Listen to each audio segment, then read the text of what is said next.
मुक्ति की तलाश में भटकती आत्माओं की सच्चाई।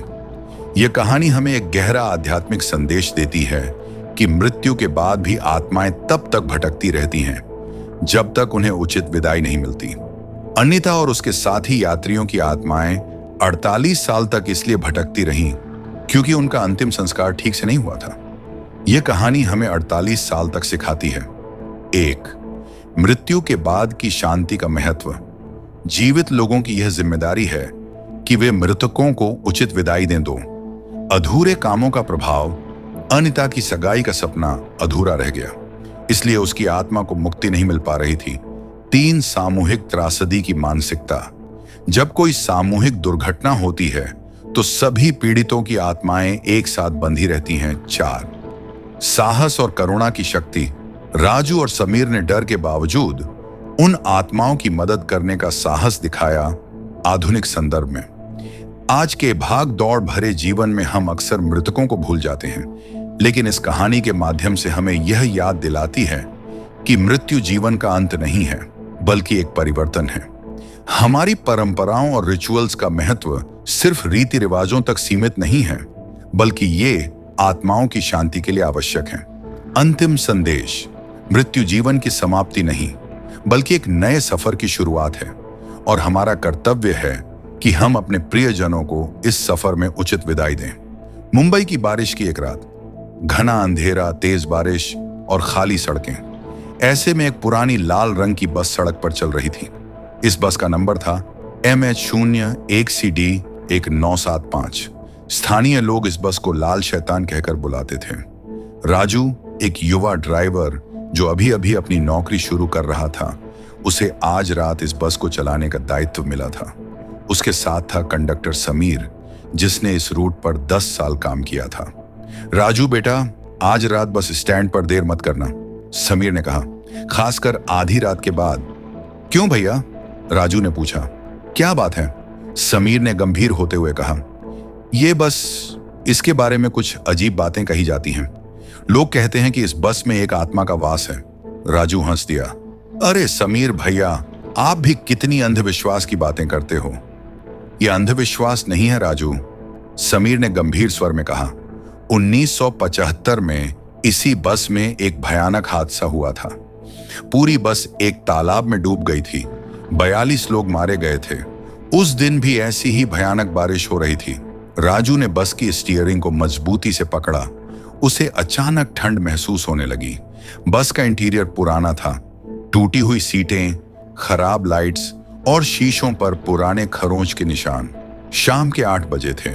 बस ने अपना सफर शुरू किया।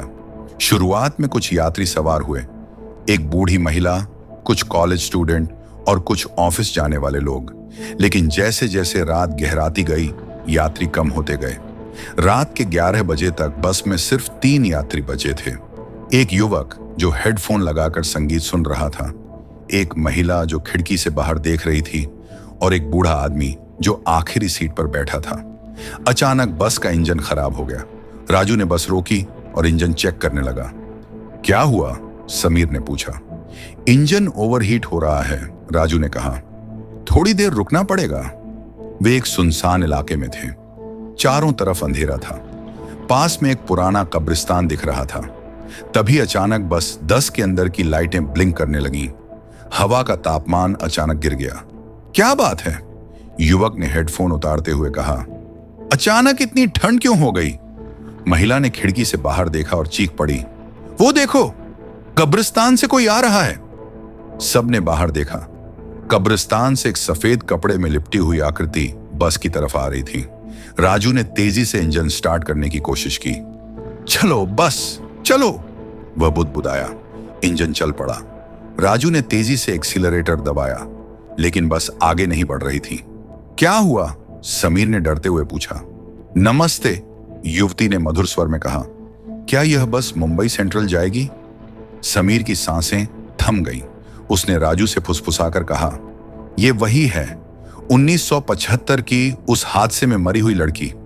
लोग कहते हैं वो आज भी बस का इंतजार करती है। युवती ने एक सीट पर बैठकर अपना पर्स निकाला। उसने एक पुराना सिक्का समीर की तरफ बढ़ाया। सिक्का 1975 का था। किराया? युवती ने मुस्कुराते हुए कहा। समीर ने डर के मारे सिक्का ले लिया। सिक्का बर्फ जैसा ठंडा था। बस अचानक चल पड़ी। राजू ने देखा कि स्टीयरिंग खुद ब खुद 1975 का था। किराया, युवती ने मुस्कुराते हुए कहा। समीर ने डर के मारे सिक्का ले लिया। सिक्का बर्फ जैसा ठंडा था। बस अचानक चल पड़ी। राजू ने देखा कि स्टीयरिंग खुद ब खुद 1975 का था। किराया, युवती ने मुस्कुराते हुए कहा। समीर ने डर के मारे सिक्का ले लिया। सिक्का बर्फ जैसा ठंडा था। बस अचानक चल पड़ी। राजू ने देखा कि स्टीयरिंग खुद ब खुद 1975 का था। किराया, युवती ने मुस्कुराते हुए कहा। समीर ने डर के मारे सिक्का ले लिया। सिक्का बर्फ जैसा ठंडा था। बस अचानक चल पड़ी। राजू ने देखा कि स्टीयरिंग खुद ब खुद 1975 का था। किराया, युवती ने मुस्कुराते हुए कहा। समीर ने डर के मारे सिक्का ले लिया। सिक्का बर्फ जैसा ठंडा था। बस अचानक चल पड़ी। राजू ने देखा कि स्टीयरिंग खुद ब खुद 1975 का था। किराया, युवती ने मुस्कुराते हुए कहा। समीर ने डर के मारे सिक्का ले लिया। सिक्का बर्फ जैसा ठंडा था। बस अचानक चल पड़ी। राजू ने देखा कि स्टीयरिंग खुद ब खुद 1975 का था। किराया, युवती ने मुस्कुराते हुए कहा। समीर ने डर के मारे सिक्का ले लिया। सिक्का बर्फ जैसा ठंडा था। बस अचानक चल पड़ी। राजू ने देखा कि स्टीयरिंग खुद ब खुद 1975 का था। किराया, युवती ने मुस्कुराते हुए कहा। समीर ने डर के मारे सिक्का ले लिया। सिक्का बर्फ जैसा ठंडा था। बस अचानक चल पड़ी। राजू ने देखा कि स्टीयरिंग खुद ब खुद 1975 का था। किराया, युवती ने मुस्कुराते हुए कहा। समीर ने डर के मारे सिक्का ले लिया। सिक्का बर्फ जैसा ठंडा था। बस अचानक चल पड़ी। राजू ने देखा कि स्टीयरिंग खुद ब खुद 1975 का था। किराया, युवती ने मुस्कुराते हुए कहा। समीर ने डर के मारे सिक्का ले लिया। सिक्का बर्फ जैसा ठंडा था। बस अचानक चल पड़ी। राजू ने देखा कि स्टीयरिंग खुद ब खुद 1975 का था। किराया, युवती ने मुस्कुराते हुए कहा। समीर ने डर के मारे सिक्का ले लिया। सिक्का बर्फ जैसा ठंडा था। बस अचानक चल पड़ी। राजू ने देखा कि स्टीयरिंग खुद ब खुद 1975 का था। किराया, युवती ने मुस्कुराते हुए कहा।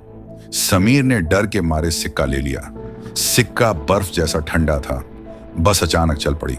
राजू ने देखा कि स्टीयरिंग खुद ब खुद 1975 का था। किराया, युवती ने मुस्कुराते हुए कहा। समीर ने डर के मारे सिक्का ले लिया।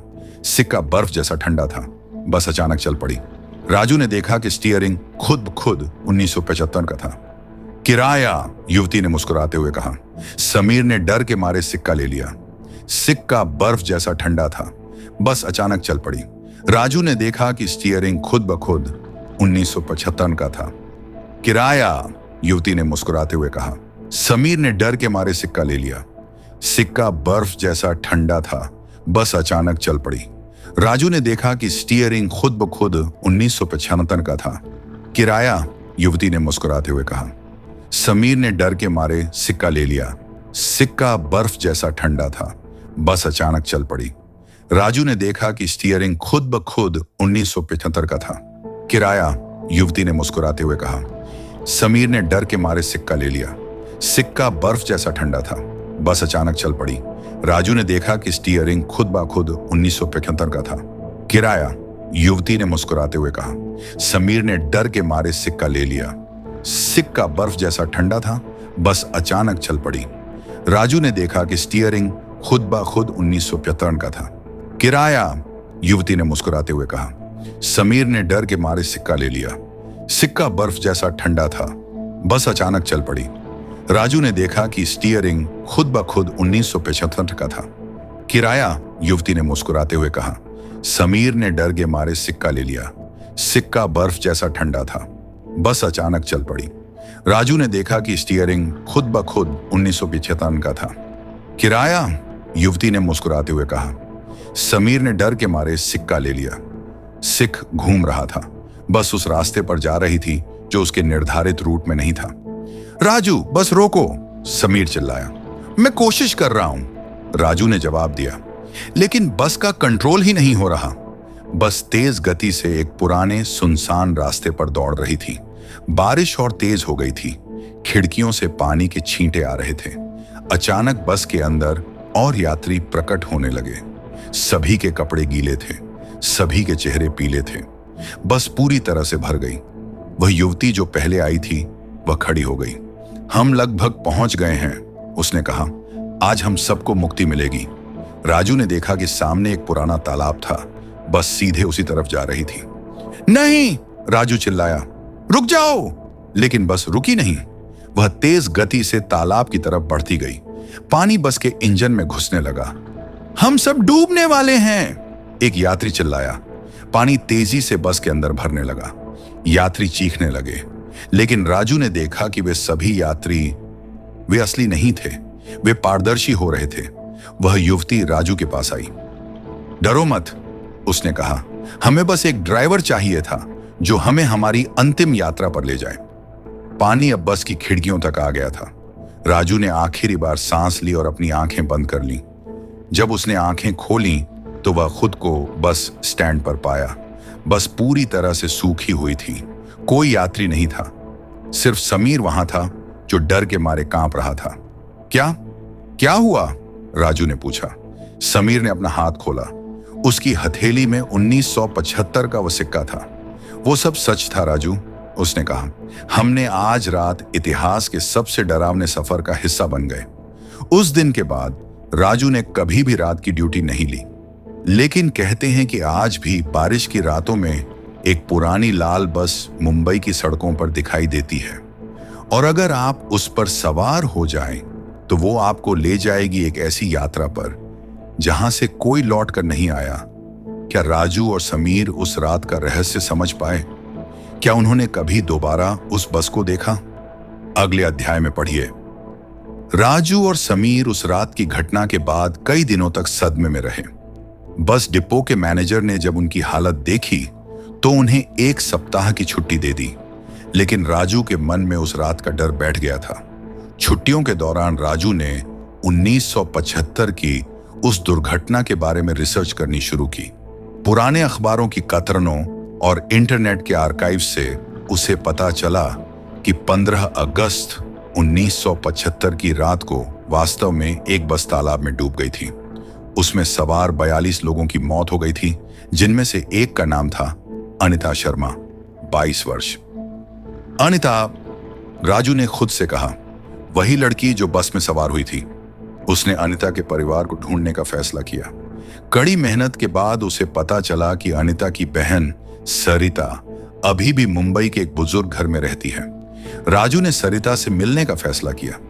जब वह उसके घर पहुंचा तो एक बूढ़ी औरत ने दरवाजा खोला, जिसके चेहरे पर गहरे दुख के निशान थे। नमस्ते, राजू ने कहा। मैं अनिता जी के बारे में कुछ जानना चाहता हूं। सरिता की आंखों में आंसू आ गए। अनिता, मेरी बहन, उसकी मौत को 48 साल हो गए, लेकिन मैं आज भी उसे भूल नहीं पाई। उसने बताया कि अनिता उस रात अपनी सगाई के लिए शहर जा रही थी।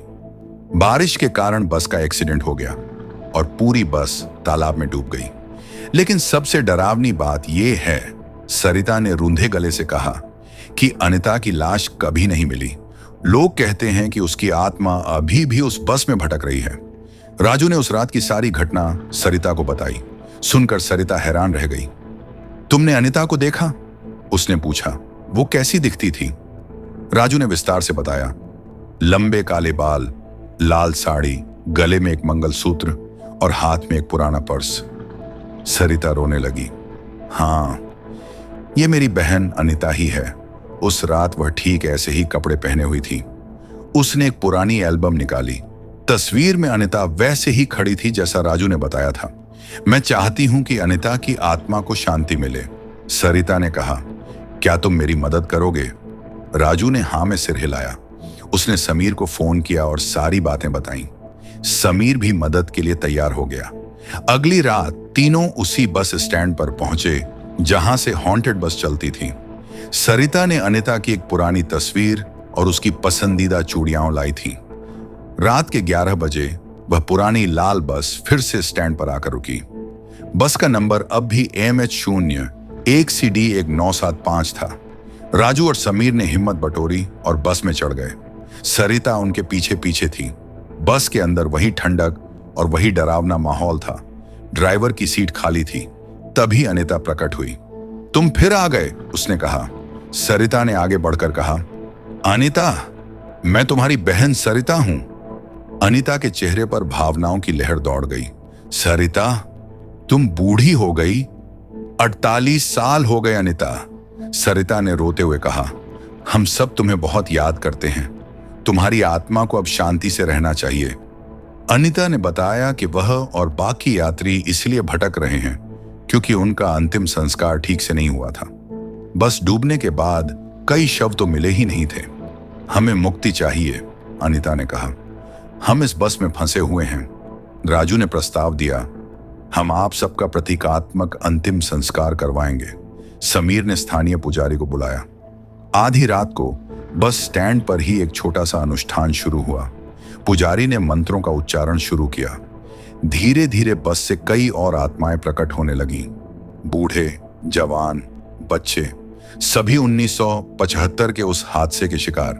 जैसे जैसे अनुष्ठान आगे बढ़ा, आत्माएं धीरे धीरे प्रकाश में बदलने लगीं। अनीता ने सरिता को गले लगाया। अब जाने का समय आ गया है, अनीता ने कहा। धन्यवाद हमें मुक्त कराने के लिए। एक तेज रोशनी के साथ सभी आत्माएं अदृश्य हो गईं। लाल बस भी धुएं में बदल गई। सुबह होते ही बस स्टैंड पर सब कुछ सामान्य था, लेकिन राजू, समीर और सरिता जानते थे कि उन्होंने 42 आत्माओं को मुक्ति दिलाई थी। उस दिन के बाद वह लाल बस कभी नहीं दिखाई दी। लेकिन कहते हैं कि कभी कभी बारिश की रातों में लोगों को दूर से एक मधुर गीत सुनाई देता है, मानो कोई खुशी से गा रहा हो। शायद अन्यथा और उसके साथी जो अब फाइनली शांति से हैं।